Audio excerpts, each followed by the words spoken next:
Now at 5, the latest on a deadly weekend fire that claimed the life of a little boy. We've been covering this tragedy since it happened yesterday. And as the investigation continues into what happened, we're learning more about the 4-year-old victim and the condition of his family. We're also learning more about a deadly fire that happened on that same property over 60 years ago. Eyewitness News reporter Steph Machado begins our team coverage live in Westport. Well, the home here in Westport is now boarded up. Fire officials were here all day trying to find out the cause of the fire that killed 4-year-old Caleb Nardolillo. Investigators from the fire marshal's office picked through debris today, removing water so they can continue their investigation into the fire that gutted this home, killing 4-year-old Caleb Nardolillo, the boy with the infectious smile. Such a sweet boy. The fire broke out Saturday night. Neighbors Kyle, Teddy, and Jalen say they came running to find it completely engulfed. As soon as I ran over, the mother, she was yelling, "My son Caleb, my son's in there," and just like that broke our hearts. Fire officials say Caleb's mother, Melody, and his 7-year-old sister, Bella, escaped with burns and smoke inhalation.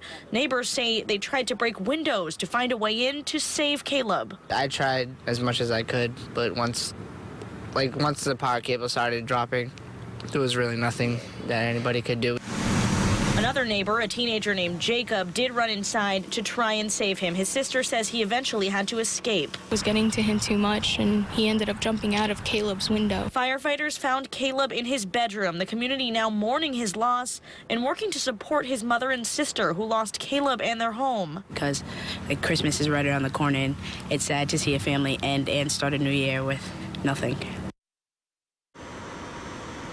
And according to Lifespan, 7-year-old Bella has been released from the hospital. Their mother, Melody, is still hospitalized. She's listed in good condition. Coming up new at 6, what police are looking for in their investigation. We're live in Westport with the Southeastern Massachusetts Mobile Newsroom. Steph Machado, Eyewitness News.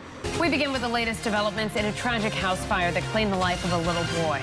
Today, investigators identify the victim as 4-year-old Caleb Nardolillo. The flames that broke out in Westport on Saturday also injured his mother and 7-year-old sister. Now, tragically, this isn't the first deadly fire here. A mother and 8 of her children were killed on this same property more than half a century ago. We have in-depth coverage for you tonight. Eyewitness News reporter Kim Kalunian is taking a closer look at how you can help the family. But first, let's go to Steph Machado live on the scene with details on what police are looking for in their investigation that are new at 6.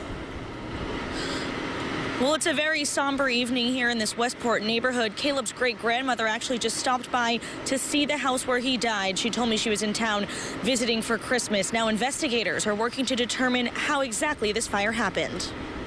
Just days before Christmas, a heartbroken family lost their smiling 4-year-old. Caleb Nardolillo was killed in a devastating fire on Mount Pleasant Street over the weekend. I heard somebody say there's a little boy in there, and then that's when I ran down the street to see if there was any way that I could help.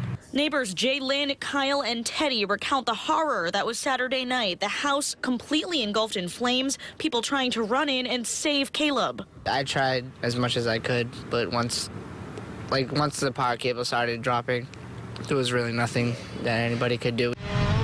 Firefighters found Caleb's remains in his upstairs bedroom. His mother, Melody, and 7-year-old sister, Bella, escaped with burns and smoke inhalation. The mother, she was yelling, "My son Caleb, my son's in there," and just like that broke our hearts.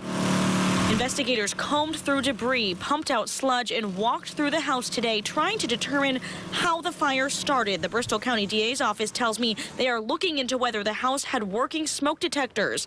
They do not believe the fire was suspicious. And a spokesperson for Lifespan tells me 7-year-old Bella has been released from the hospital. Her mother, Melody, is still hospitalized but listed in good condition. Another young man was also hospitalized after running into the house to try and save Caleb. He has also been released. We're live in Westport with the Southeastern Massachusetts Mobile Newsroom. Steph Machado, Eyewitness News.